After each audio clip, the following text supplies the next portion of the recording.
Il était ami avec Joseph Kessel et il avait la même vision du journalisme qu'un certain Albert Londres. Xavier de Hautecloque fait partie de ceux qui ont vu la montée du nazisme en Allemagne et qui ont témoigné.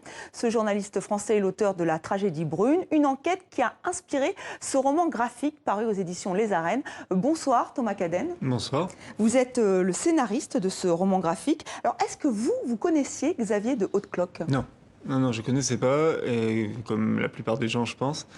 Et on m'a mis le livre entre les mains, le dessinateur m'a proposé de travailler dessus, et la lecture du livre donc, de Xavier de Hautecloque m'a convaincu immédiatement. Alors même qu'au départ, j'avais pas mal de réticence à l'idée de faire de la bande dessinée historique, mais là, la matière était telle que c'était difficile de refuser. Est-ce qu'on peut dire que c'était un héros oublié ? Ah bah oublié, oui, et un héros, pour moi, il relève un peu des lanceurs d'alerte.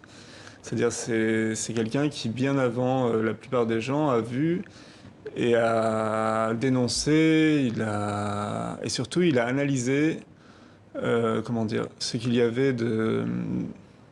Il a analysé l'esprit du régime nazi qui était en train de se mettre en place en Allemagne et qui était largement en train de se mettre en place.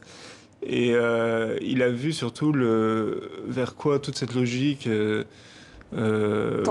tendait, voilà. Et en ce sens-là, il était assez visionnaire. Et ce qui est terrible, c'est même qu'il est mort, il a été assassiné en retournant le dernier voyage. Parce voilà. qu'on va quand même après revenir sur le parcours, on va revenir sur sa mort tragique, parce qu'il a été tué, assassiné voilà. par les nazis, parce qu'a priori il en disait trop. Lui, il était germanophile, il aimait l'Allemagne, il est allé souvent, d'ailleurs il a participé aussi malgré tout, il aimait l'Allemagne malgré les conflits. Il a pris son père et son frère en 14.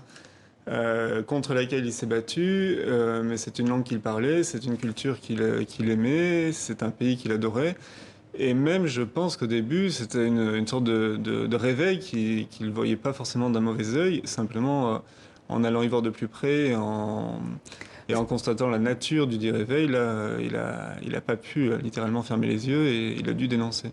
C'est peut-être même par amour pour l'Allemagne, je pense aussi de voir ce qu'elle est devenue et ce qu'elle devenait, il était en mesure finalement de mesurer la perte en fait. Et donc la différence, le basculement, voilà. Parce qu'en fait, il retourne en Allemagne, on est en 1933, dans ce voyage-là. Fin 33. Et alors, là, il découvre en fait que le pays a complètement changé. Vraiment, c'est ça qu'on découvre dans La Tragédie brune. Il arrive au moment du plébiscite hitlérien, et c'est un moment où, pour lui, il y a un moment où il résume assez bien ça. Il dit jusque-là, Hitler essayait de convaincre. Maintenant, il s'adresse plus aux... Il galvanise, mais il essaie plus de convaincre, il est plus dans la raison. Et il arrive à ce basculement-là, c'est-à-dire la fin de la discussion, la fin de l'intelligence.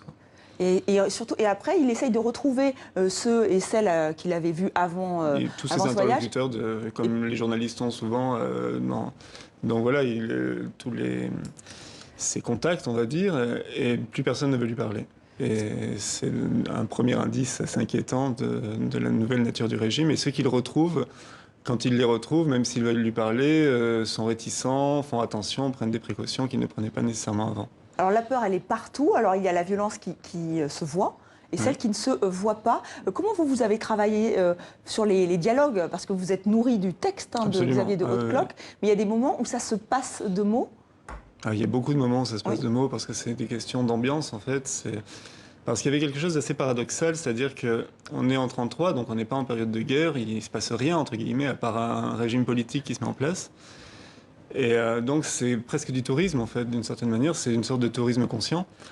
Il va voir, il enquête, il commence à parler avec des gens, il va dans des brasseries, il est très libre, il lui arrive pas grand-chose en réalité. Et d'un point de vue scénaristique, c'était presque problématique parce que c'est l'anti-Tintin, il lui arrive rien d'une certaine manière dans cette aventure allemande. Le moment où il lui arrive quelque chose, c'est le moment où il meurt. Mais ce qu'il y avait de fascinant, c'est qu'au début, j'étais vraiment embêté par ça parce que il voulait voir quelqu'un d'une certaine manière. Bon, soit il n'arrivait pas à voir les gens, soit il voyait quelqu'un et on lui donnait des informations qui lui permettaient d'aller plus loin. Et ce qui était intéressant, en fait, c'est que cette absence de dramaturgie, d'une certaine manière, permettait de mettre par la force des choses, mettait en valeur le fait que, très simplement, il a pu témoigner et analyser et constater des choses abominables. Oui, parce Donc que elles étaient là, tout simplement. vous parlez de tourisme à un moment, et d'ailleurs vous employez le mot, enfin lui il emploie le mot, enfin quelqu'un à qui il parle, pardon, parce qu'il veut voir les camps de concentration, car nous sommes fin 1933, il y a déjà des camps de concentration, il y va, et à un moment, effectivement, un chauffeur de taxi lui dit, il lui demande, Oui, c'est du tourisme. tout le monde veut voir le camp, quoi. Voilà. Et ce qui s'y passe, c'est absolument... Enfin... Alors même qu'on est déjà dans une entreprise de déshumanisation. C'est pas encore la solution finale, on n'est pas encore dans l'usine de mort, mais on est déjà dans des systèmes concentrationnaires qui déshumanisent les gens avec des différents degrés et comme ça toute une organisation absolument terrifiante et sur laquelle règne en permanence et toujours l'arbitraire le plus total. Et là aussi, dans le choix des textes, ça a été compliqué de prendre certains passages plutôt que d'autres. Celui-ci était obligatoire, celui sur les camps de concentration. Ouais. Parce que vous vous rappelez qu'il fallait payer, que les prisonniers devaient payer. Alors, ce qui était quand même voilà, de la même manière que les prisonniers avaient le droit de vote. Et donc ils votaient pour Hitler, en fait, parce que c'est toujours pareil, c'est cette illusion, cette sorte de mascarade du vote, de la liberté, cette mascarade de l'élection, qui ici prend un tour tragique et une sorte d'ironie dramatique épouvantable, où en réalité ils n'ont pas le choix, donc on leur dit, vous voyez, on est civilisé, vous pouvez voter, et vous votez pour votre bourreau, et voilà. Et alors vous prenez des propos, on a vu tout à l'heure ces deux jeunes Allemandes, il est dans un café à Berlin, je crois, et effectivement elles insultent les personnes juives qui sont à côté, elles l'insultent lui aussi. Alors ce qui m'a frappé, c'est quand on lit le texte de Xavier de Hautecloque, ce sont des jeunes filles qui ont l'air toutes mignonnes et tout, et là elles ont un côté assez caricatural. Pourquoi avoir choisi, c'est-à-dire ça il faudrait demander oui, vous en avez parlé avec lui ou pas à Christophe. En fait, je pense que c'est lié aussi beaucoup au style dont il a voulu se rapprocher, qui est un style qui est inspiré de revues dessinées qui étaient publiées un petit peu dans ces époques-là. Donc il y avait de toute façon un style un petit peu outrancier dans le dessin. On le retrouve un peu tout le temps dans cette sorte de mise en scène qui est directement inspirée de ces publications-là, où il y a, y compris dans les mouvements, dans les corps et tout ça, une sorte de... comment dire, de légère outrance, on va dire. Voilà, un trait et en même temps qui va à l'essentiel, qui est extrêmement efficace. C'est un petit peu, c'est toujours pareil, c'est comment dire, dévoiler l'âme par le trait, quoi. On va un petit peu, elles sont moins, je pense que l'idée c'est moins d'exprimer de faire une caricature de la jeune Allemande que d'exprimer ici dans cette personnalité-là, son caractère un peu rustre, enfin grossier tout simplement. Elle a une manière de s'exprimer. Elle n'est finalement que grossièreté dans ses idées et dans ce que voilà. Oui, Xavier de Hautecloque l'explique. Lui, il explique que en fait de la grand-mère allemande à la jeune femme, en fait les idées d'Hitler, du régime nazi, contaminent toute la population. Voilà. Et ceux qui ne veulent pas y céder sont renvoyés dans les camps de concentration. C'est la fameuse libération de la parole. Oui, voilà. Et à un moment d'ailleurs, il cherche aussi les prostituées ou les gens qui mouraient de faim parce qu'il y avait des... Il ne les retrouve plus. C'était un des... Comment dire, c'était un des succès du régime, on va dire. Il y avait plus, les rues n'étaient plus mal famées, il y avait plus de SDF, il y avait plus de toute la mendicité, la prostitution avait disparu. Et en réalité, la prostitution, elle était à la campagne à faire des travaux forcés, et la mendicité, elle était dans les camps à crever, quoi. Il n'y avait pas de... c'était pas un succès en réalité. Et d'ailleurs, c'est marrant parce qu'il a une analyse quasiment économique là-dessus où il dit c'est pas une solution, ça n'est pas solutionner la pauvreté que de la cacher. Et au départ, c'est assez intéressant. Il rentre comme ça dans ce reportage de cette manière-là, en fait, de manière assez pragmatique. Quand il aborde la question de où sont les prostituées, où sont les mendiants, finalement, ce qui le heurte, c'est presque le fait que la solution n'est pas une solution. C'est juste on cache la poussière sous le tapis, mais la poussière est toujours là. Alors vous avez fait le même voyage que lui en Allemagne, pourquoi ? Ouais. Parce qu'en fait, je me suis rendu compte, on s'est rendu compte, mais moi, déjà à l'écriture, j'avais énormément de mal à me projeter. Je visualisais pas du tout. Et puis Christophe, en tant que dessinateur, de toute façon, il avait aussi cette nécessité-là de savoir. Et puis il y a un outil très utile aujourd'hui pour les dessinateurs qui est Google Maps, où on peut plonger dans les rues et tout ça. Et en Allemagne, en fait, je crois que ça dépend des différentes localités. Je crois que les gens disent oui ou non à Google, etc. Et donc il y a énormément de lieux qui sont impossibles à visiter comme ça de manière virtuelle. C'est protégé en fait, ils ont protégé leur rue, leur région. Mais c'était bien parce qu'en fait c'était l'occasion de refaire le trajet. Donc évidemment Berlin c'est difficile parce que ça n'a plus rien à voir avec ce que c'était à part quelques quartiers ou quelques immeubles, voilà. Mais c'était assez saisissant, moi je connaissais pas, donc de toute façon de voir d'une certaine manière on faisait le voyage de l'après. C'est-à-dire que Xavier de Hautecloque annonçait quelque chose. Et nous, on vient après la réalisation de ce qu'il a annoncé.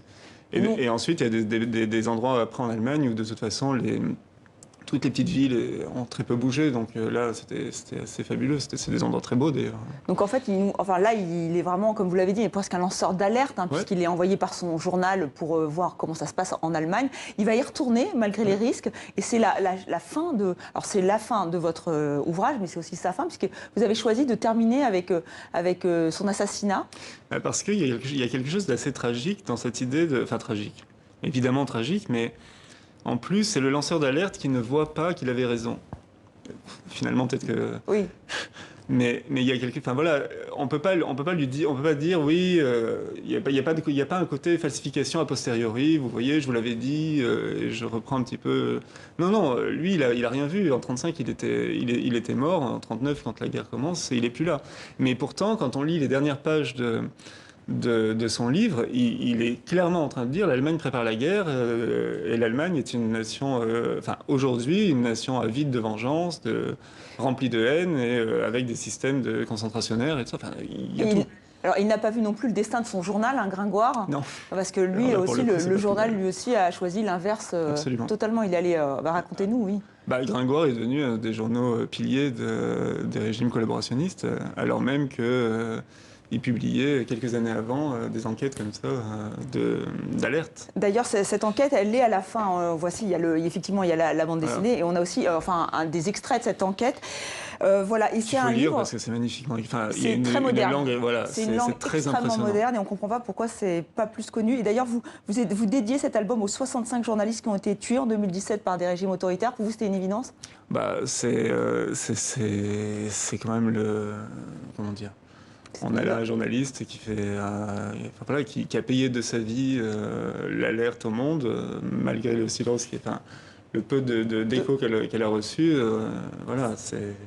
C'était donc assez, effectivement, logique. C'est évident. La tragédie brune, donc aux éditions Les Arènes BD. Merci beaucoup, Thomas Cadenne, d'être venu dans 64 minutes. Et effectivement, il faut relire le texte de Xavier de Hautecloque, qui est vraiment, comme vous l'avez dit, d'une modernité étonnante.